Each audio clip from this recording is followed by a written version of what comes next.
नमस्कार मित्रों, मैं अविनाश रंजन गुप्ता आप सभी का अपने चैनल पर हार्दिक अभिनंदन करता हूं। आज हम 12वीं की पुस्तक आरोह भाग 2 के इस चैप्टर का आद्योपांत अध्ययन करने वाले हैं। आप इस वीडियो के अंत तक बने रहिए और आप पाइएगा कि ये चैप्टर, ये पाठ आपके दिमाग में बहुत अच्छे से बैठ गया है।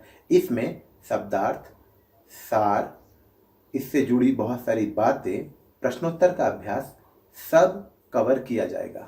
आप आ गए हैं मेरे कंप्यूटर की स्क्रीन पर और यहाँ हम विस्तार से अध्ययन करने वाले हैं गोस्वामी तुलसीदास की कालजयी रचना कवितावली के उत्तरकांड का ये का अंश। यहाँ पर आपको दो चीजें बताना मैं जरूरी समझता हूँ। सबसे पहले, कवितावली इसका नाम क्यों रखा गया। नॉर्मली हम लोग कविता शब्द तो सुनते हैं, लेकिन कवितावली मतलब क्या। तो आप ये जानिए कि कविता में जब अवली का संयोजन होता है, अवली का संयोजन होता है, तो टोटल वर्ड बनता है कवितावली। कविता अर्थात एक कविता और अवली अर्थात सीरीज ऑफ कविताएं। अगर आप एग्जाम्पल के तौर पर लेंगे तो दीप अर्थात एक दीप, एक दिया, लेकिन जब हम लोग इसे दीपावली कर देते हैं अर्थात दीपों की कतार, दीपों की लंबी पंक्तियां, इसीलिए इसे कहते हैं दीपावली। ठीक उसी प्रकार अगर आप एक शब्द देखेंगे प्रश्न अर्थात एक प्रश्न, लेकिन अगर प्रश्नावली देखते हैं तो बहुत सारे प्रश्न। इसी प्रकार कवितावली शब्द का अर्थ होता है सीरीज ऑफ कविताएं, सीरीज ऑफ काव्य। और दूसरा जो इम्पॉर्टेंट फैक्टर है वो ये है कि ये उत्तरकांड क्या है। तो सबसे पहले आपको बता दूं मैं, तुलसीदास जी द्वारा रचित कवितावली 7 खंडों में विभाजित है। 7 खंडों अर्थात 7 कांडों में विभाजित है। वो 7 कांड हैं बालकांड, अयोध्या कांड, अरण्य कांड, किष्किंधा कांड, सुंदर कांड, लंका कांड, जिसे युद्ध कांड के नाम से भी जाना जाता है, और अंत में है उत्तरकांड। इस पाठ का उद्देश्य लर्निंग आउटकम्स। कवितावली के इन पंक्तियों को पढ़ने के बाद आपको उस समय की आर्थिक विषमता का ज्ञान होगा, अर्थात फाइनेंशियल क्राइसिस का ज्ञान होगा कि उस समय भी एक बार फाइनेंशियल क्राइसिस आई थी। अवधि शब्दों का ज्ञान। अवधि, अवध अर्थात अयोध्या में जो भाषा बोली जाती है, अयोध्या की जो बोली है, वहाँ के शब्दों को अवधि शब्द कहते हैं और कवितावली अवधि भाषा में ही लिखी गई है। तो इस पाठ को पढ़ने के बाद आपकी वोकेबुलरी एनरिच्ड हो जाएगी कुछ अवधि शब्दों से। राम की महिमा का अद्भुत सौंदर्य। हिंदी साहित्य जगत में तुलसीदास ने राम की भक्ति जैसे की वैसी भक्ति करने वाला और कोई नहीं है। यहाँ आप हनुमान जी को ना ले ले, हनुमान जी खुद भगवान के रूप माने जाते हैं, लेकिन तुलसीदास जी जो है वो एक व्यक्ति के रूप में जाने जाते हैं और इन्होंने राम की ऐसी भक्ति की कि हिंदी साहित्य जगत में जो 9 रस है उसमें एक रस और ऐड करना पड़ा, वो था भक्ति विषयक रति, अर्थात भक्ति रस को ऐड करना पड़ा। यहाँ पर हम लोग अलंकारों के बारे में जान पाएंगे जो काव्य के शोभाकारक तत्व होते हैं। कवित सवैया छंद का ज्ञान हम लोगों को होगा, क्योंकि इन पंक्तियों में हम लोग कवित छंद और सवैया छंद पढ़ने वाले हैं, उसके बारे में भी हमें जानकारी मिलेगी। कवि परिचय। हिंदी साहित्य जगत में कोई भी ऐसा व्यक्ति नहीं होगा जो गोस्वामी तुलसीदास के नाम से परिचित ना हो। जिस किसी ने भी हिंदी पढ़ा होगा वो गोस्वामी तुलसीदास जी के नाम से परिचित होगा ही होगा। और तुलसीदास जी के बारे में ये कहा जाता है, कविता कर तुलसी ना लसे, कविता लसी पा तुलसी की कला। अर्थात कविताएं करके तुलसीदास जी फेमस या प्रसिद्ध नहीं हुए, बल्कि कविता फेमस हुई क्योंकि तुलसीदास जी ने उनकी रचना की। किसी के बारे में ऐसा कहना बहुत बड़ी बात होती है। गोस्वामी तुलसीदास जी का जन्म 1532 में उत्तर प्रदेश के बांदा जिले के राजापुर गांव में माना जाता है। इनकी प्रमुख रचनाओं में रामचरितमानस है, विनय पत्रिका, गीतावली, कृष्ण गीतावली, दोहावली, कवितावली, रामाज्ञा प्रश्न, और इनका निधन 1623 में काशी में हुआ, ऐसा माना जाता है। इनका नाम हिंदी साहित्य जगत में अमर रहेगा। ये हिंदी साहित्य जगत की श्रेष्ठतम विभूति माने जाते हैं। इनका परिचय आप इस वीडियो को पॉज करके पढ़ सकते हैं। कवित्त छंद की व्याख्या। यह एक वार्णिक छंद है। वार्णिक अर्थात लेटर्स। वार्णिक वर्णों पर आधारित है। ये जो छंद है कवित्त छंद, ये वर्णों पर आधारित है और इसे मनहरण के नाम से भी जाना जाता है। अगर आपको कभी कहीं मनहरण मिल गया तो आप समझ लेंगे कि ये कवित्त का दूसरा नाम है। इसके प्रत्येक चरण में 31 वर्ण होते हैं। अब चरण क्या होता है अभी हम लोग देख लेंगे। प्रत्येक चरण के 16वें और 15वें वर्ण पर यति होती है। यति अर्थात विराम होता है, हम लोग वहाँ थोड़ा रुकेंगे।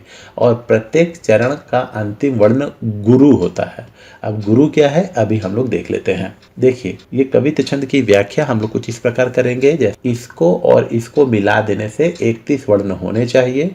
16 और 15 अर्थात 16 में यति होगी, अर्थात यहाँ पर हम लोगों को रुकना पड़ेगा और 15 में पहला पूर्ण विराम होगा और अंतिम वर्ण जो होगा गुरु होगा। गुरु अर्थात अ, छोटी ई और छोटा उ, जो भी मात्राएं लगेगी वो दीर्घ ही होंगी। यहाँ पर देख लेते हैं, 1 2 3, 3 वर्ण, 4 5 6 7 8 9 10 11 12 13 14 15 16। तो इस तरीके से पहली क्राइटेरिया पूरी होती है। 16 वर्ण, यहाँ पर एक यति है अर्थात हम लोग यहाँ रुके। अब दूसरे चरण में देखते हैं 15 मात्राएं है या नहीं। 1 2 3 4 5 6 7 8 9 10 11 12 13 14 15, ये लीजिए दूसरी क्राइटेरिया भी पूरी हो गई। तो इन दोनों को मिला देने से 31 वर्ण हो गए। और यहाँ की मात्रा देखिए, की दीर्घ ई का प्रयोग हुआ है तो गुरु वर्ण है, ये भी क्राइटेरिया पूरी हो गई। इसका एक अन्य नाम भी है मनहरण। यहाँ भी देखिए बड़ी ई, यहाँ भी बड़ी ई और यहाँ भी बड़ी ई, मतलब जहाँ भी आप देखेंगे चरण के अंतिम में गुरु वर्ण ही होगा। तो ये थी कवित्त छंद की व्याख्या। अब हम लोग इस कवित्त के कुछ कठिन शब्दों पर विचार करते हैं। ये है इस कवित्त के कुछ ऐसे शब्द जिनके सरल अर्थ यहाँ दिए गए हैं। आप इनका अध्ययन जरूर कीजिएगा। इस कवित्त में गोस्वामी तुलसीदास अपने समय के आर्थिक विषमताओं के बारे में और राम की महिमा का महात्म्य बता रहे हैं हम सभी को। किसबी किसान कुल बनिक भिखारी भाट, चाकर चपल नट चोर चार चेटकी। देखिए, किसबी अर्थात मेहनत करने वाला मजदूर, किसान कुल अर्थात किसान का समुदाय या किसान का परिवार, बनिक व्यापारी, भिखारी मतलब भिखारी, भाट, भाट कहने का मतलब हुआ पहले ज़माने में राजाओं के पास कुछ ऐसे लोग रहा करते थे जो राजा की प्रशंसा में गीत गाया करते थे, उन्हें कहते थे भाट। चाकर अर्थात नौकर, चप्पल नट अर्थात स्टंटमैन, जो करतब दिखाकर लोगों का मनोरंजन किया करता था। चोर, चोर मतलब चोर। चार, चार मतलब दूत, मैसेंजर। चेटकी, चेटकी अर्थात बाजीगर, जुआ खेलने वाला। तो इन सब का उदाहरण दे रहे हैं। कहते हैं पेट को पढ़त, पेट के लिए ही, उदर पोषण के लिए ही, पेट पालने के लिए ही ये लोग पढ़ते हैं। गुण गढ़त, अपने अंदर गुणों का समावेश करते हैं जिसका मुख्य उद्देश्य होता है कि ये अपना पेट पाल सकें। चढ़त गिरी, पेट पालने के लिए ये लोग पहाड़ों पर भी चढ़ने को तैयार हैं। अटत गहन गन, अहन अखेटकी, अटत गहन गन अर्थात घने घने जंगलों में भी, अहन अर्थात दिन, दिन भर मारे मारे फिरते हैं। किस लिए? अखेटकी अर्थात शिकार कर सके, शिकार करके अपना उदर पोषण कर सके, पेट पाल सके। इतना ही नहीं, ऊंचे नीचे कर्म धर्म अधर्म करी, ऊंचे नीचे काम करते हैं, धर्म अधर्म का काम करते हैं। पेट ही को पचत, पेट के लिए ही जीते हैं और पेट के लिए ही मरते हैं। बेचत बेटा बेटकी, स्थिति इतनी खराब हो गई थी कि पेट पालने के लिए लोग अपने बेटे बेटियों तक को बेच दे रहे थे। तुलसी बुझाई एक राम घनश्याम ही थे, अर्थात तुलसीदास कहते हैं कि ऐसी पेट की ज्वाला को शांत करने के लिए राम रूपी बादल ही सबका कल्याण कर सकता है। राम रूपी बादल ही पेट की अग्नि को शांत कर सकता है। यहाँ पर तुलसीदास कहते हैं आगी बड़वा गीतें, आगी पेट की, अर्थात समुद्र की आग से भी बड़ी आग पेट की आग होती है। अब आपके दिमाग में सवाल उठ रहा होगा कि क्या समुद्र में भी आग लगता है? जी हाँ, समुद्र के अंदर चट्टानें होती हैं और उस चट्टानों से आग निकलती है। तो यहाँ पर तुलसीदास कहते हैं कि पेट की आग, जंगल की आग जिसे दावा नल कहते हैं, और समुद्र की आग जिसे बड़वा नल कहते हैं, उन सब से बड़ी होती है पेट की आग। पेट की आग को शांत करने के लिए लोग ऊंचे नीचे कर्म धर्म का काम कर रहे हैं, अपने बेटे बेटियों को बेच दे रहे हैं, कुछ भी काम करने को तैयार हैं, लेकिन पेट की आग को अगर बुझाना है तो श्री राम की कृपा या श्री राम का आशीर्वाद ही लोगों के पेट की ज्वाला को शांत कर सकता है। अब हम लोग काव्य सौंदर्य की बात करते हैं। तो काव्य सौंदर्य की बात करेंगे तो सबसे पहले आपको यहाँ मेंशन करना पड़ेगा कि ये जो कविता लिखी गई है वो कविता छंद में लिखी गई है। इसमें अवधी भाषा के सरल शब्दों का प्रयोग किया गया है। उसके साथ ही साथ यहाँ देखिए किसबी, किसान, कुल, तो क वर्ण की आवृत्ति के कारण यहाँ अनुप्रास अलंकार हो गया है, एलिटरेशन हो गया है। फिर यहाँ देखिए चाकर, चपल, नट, चोर, चार, चेटकी, तो च वर्ण की आवृत्ति के कारण फिर अनुप्रास अलंकार है। पेट को पढ़त में अनुप्रास अलंकार है, मतलब इसमें अधिकतर अनुप्रास अलंकार को आप देख सकते हैं। यहाँ पर देखिए राम घनश्याम, तो राम घनश्याम में यहाँ हो जाएगा आपका रूपक अलंकार। क्यों?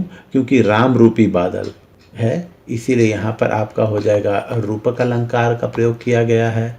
और यहाँ पर तुलना की गई है कि पेट की आग जो है वो समुद्र की आग से ज़्यादा बड़ी है।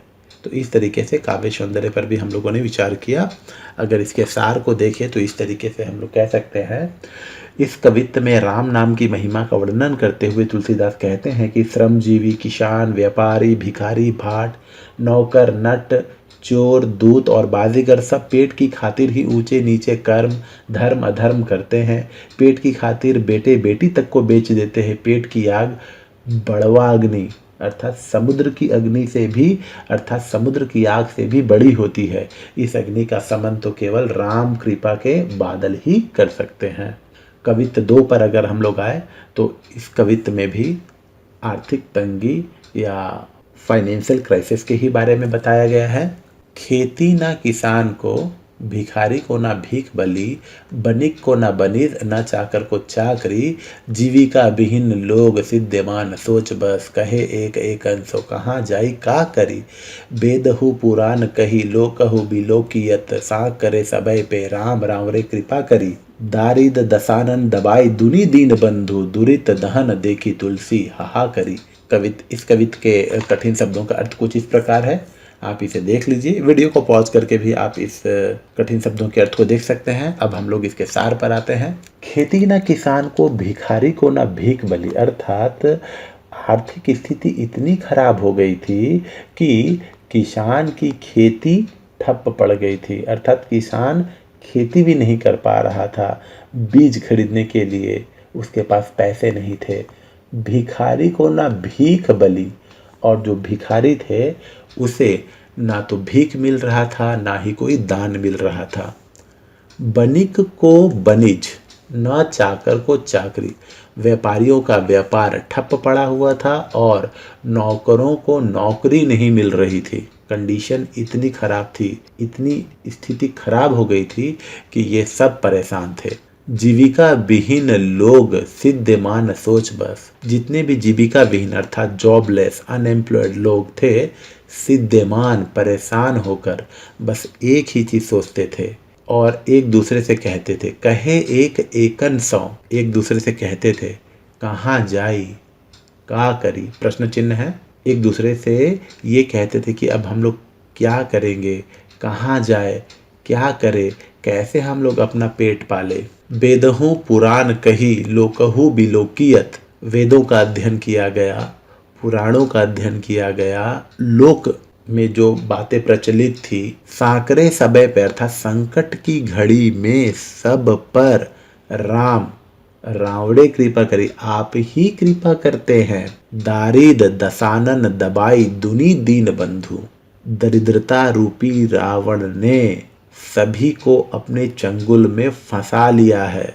दुरित दहन देखी, दुरित पाप, दुरित दहन देखी तुलसी हाहा करी, अर्थात चारों ओर पापों की ज्वाला भड़क रही है, चारों ओर देखने में अशांति ही अशांति मिल रही है, इसीलिए आम जनता हाहा करी अर्थात हाय हाय कर रहे हैं।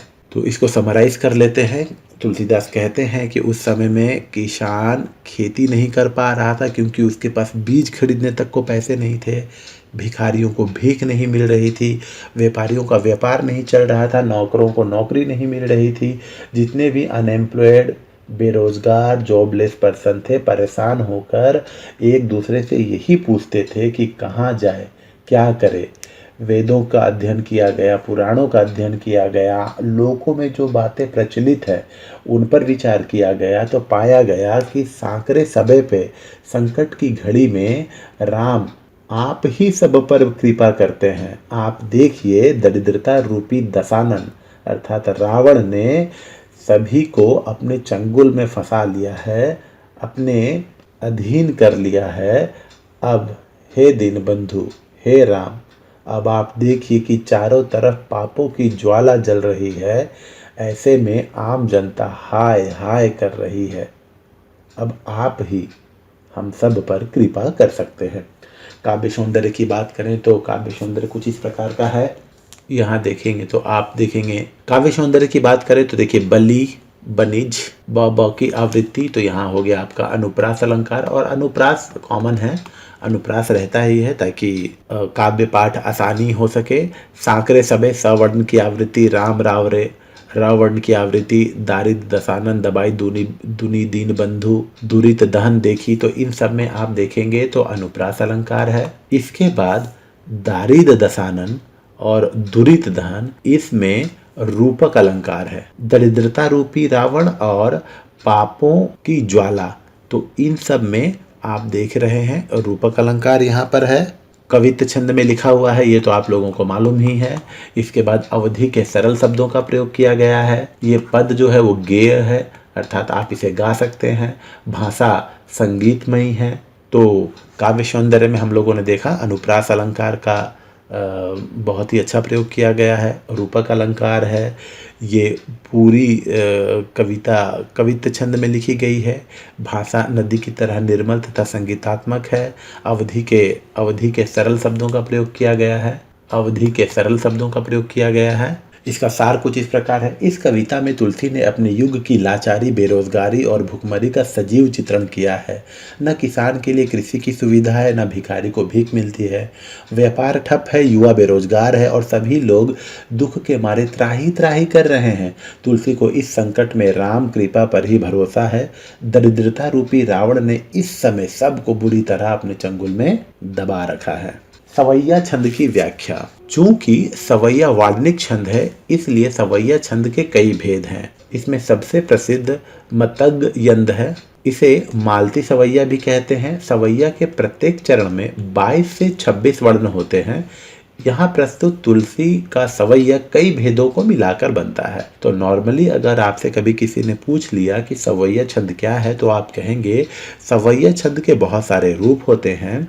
इसे मालती सवैया भी कहते हैं, या इसका एक नाम भी है मालती सवैया, और इसके प्रत्येक चरण में 22 से 26 वर्ण होते हैं। उदाहरण कुछ इस प्रकार है। अब यहाँ हम लोग काउंट करते हैं कि 22 से 26 वर्ण है या नहीं। तो 1 2 3 4 5 6 7 8 9 10 11 12 13 14 15 16 17 18 19 20 21 22 23। तो आप देखें 22 से 26 यहाँ आप देख सकते हैं 22 से 26 वर्ण होते हैं, मतलब 22 या 22 से अधिक, 26 या 26 से कम वर्ण होंगे।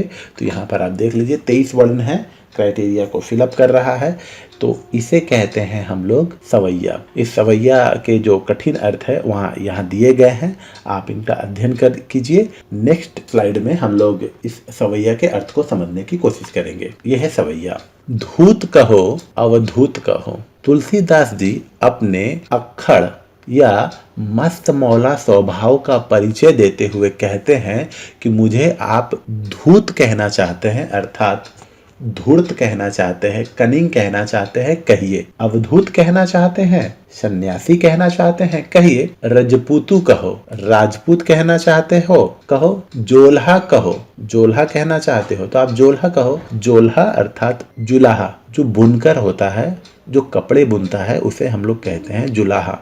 जोल्हा कहो को। आप लोग मुझे जोल्हा अर्थात जुलाहा बुनकर कहना चाहते हैं तो कहिए, मुझे कोई फर्क नहीं पड़ता। काहू की बेटी सो बेटा ना ब्याहब, अर्थात मुझे तो किसी की बेटी से अपने बेटे की शादी नहीं करनी है। काहू की जाति बिगाड़ ना सो, इसलिए मैं किसी की जाति को बिगाड़ूंगा नहीं, क्योंकि मुझे किसी की बेटी से अपनी बेटी की तो शादी करनी है नहीं कि मैं किसी की जाति बिगाड़ सकता हूँ। तुलसी सरनाम गुलामू है राम को। तुलसी अर्थात खुद तुलसीदास सरनाम गुलामू है राम को, अर्थात फेमस है। किस नाम से, किस काम से? पूरी दुनिया जानती है कि तुलसी राम के गुलाम है। ये मेरा परिचय है। इसके अलावा जाको रुचे सो कहे कछु ओ, इसके अलावा जिसको जो कहना है वो कहे। मांगी के खौबो, मांग के खाऊंगा। मस्जिद को सोईबो, मस्जिद, ऐसे तो मस्जिद का मतलब देवालय होता है, लेकिन यहाँ मस्जिद। मांग के खाऊंगा, मस्जिद में सो जाऊंगा। लैबो को एकू ना दैब को दो, ना ही मुझे किसी से एक लेना है और ना ही उस एक के बदले किसी को दो देना है। तो इन पूरी पंक्तियों में हम लोगों ने देखा तुलसीदास लोगों के कमेंट्स का कोई केयर नहीं करते हैं। वो सिर्फ इतना कहते हैं कि पूरी दुनिया जानती है कि तुलसी राम के गुलाम है। इसके अलावा अगर कोई मुझे कुछ और कहता है तो कहे, मुझे कोई फर्क नहीं पड़ता। अगर हम लोग इसके काव्य सौंदर्य को देखें तो अवधि के सरल शब्दों का प्रयोग किया गया है। भाषा संगीतमयी है, नदी की तरह निर्मल है। एक मुहावरे का भी प्रयोग किया गया है, एक लेना ना दो देना, ये मुहावरे का प्रयोग किया गया है।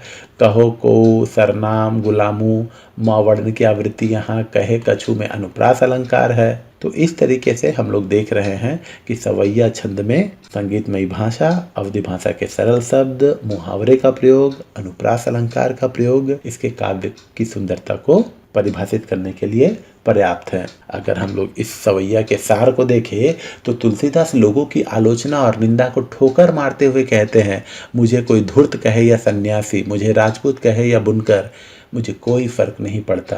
मुझे किसी की बेटी से अपने बेटी की शादी नहीं करनी है जो कि जाति का ख्याल करूं। दुनिया जानती है कि मैं बस राम का गुलाम हूं। मैं मांग कर खाता हूं और मस्जिद में सो जाता हूं। मुझे किसी से ना एक लेना है और ना ही किसी को दो देना है। मुझे दुनिया की टीका टिप्पणियों से कोई सरोकार नहीं।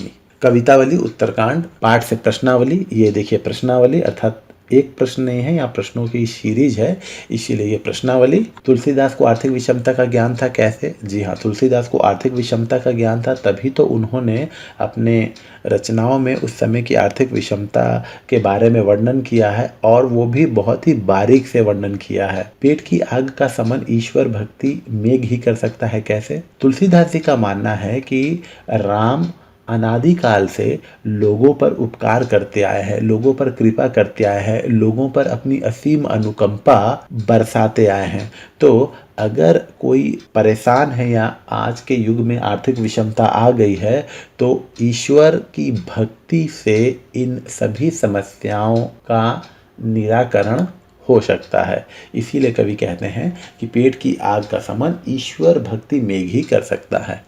तुलसीदास ने अपने फक्कड़ स्वभाव का परिचय किस प्रकार दिया? अभी हम लोग जस्ट पढ़े हैं इस सवैया में कि तुलसीदास मस्त मौला टाइप के इंसान थे। वो किसी की टीका टिप्पणियों को अपने दिमाग में नहीं बिठाते थे। वो बस लोगों से यही कहते थे कि पूरी दुनिया जानती है कि मैं राम का गुलाम हूँ, इसके अलावा अगर किसी को कुछ भी कहना है तो वो कहे। मैं मांग कर खाऊंगा, मस्जिद में सो जाऊंगा, मुझे तो किसी की जाति बिगाड़नी नहीं है, क्योंकि मैं तो अपने बेटे की शादी किसी की बेटी से करूंगा नहीं। इसीलिए मुझे धूर्त कहो, अवधूत कहो, या मुझे जुलाहा कहो, राजपूत कहो, मुझे कोई फर्क नहीं पड़ता। तुलसीदास ने समुद्र की आग से भी बड़ी आग पेट की आग को क्यों बताया है? समुद्र की आग जो होती है वो एक समय के बाद शांत हो सकती है, लेकिन पेट की आग जब तक शांत नहीं होती तब तक आदमी बेचैन रहता है। पेट की आग को शांत करने के लिए व्यक्ति किसी भी हद तक जा सकता है, वो कुछ भी कर सकता है। जैसा कि इसमें कविता में हम लोगों ने पढ़ा कि लोग अपने बेटे बेटियों तक को बेच दे रहे हैं पेट की आग को शांत करने के लिए। इसीलिए पेट की आग को समुद्र की आग से भी बड़ी आग बताया गया है। उम्मीद करता हूँ आपको ये वीडियो अच्छा लगा होगा। आप इस चैप्टर से जुड़े टेक्स्ट और इस चैप्टर के डिटेल्ड प्रश्नोत्तर वीडियो के डिस्क्रिप्शन में दिए गए लिंक को क्लिक करके पा सकते हैं। धन्यवाद।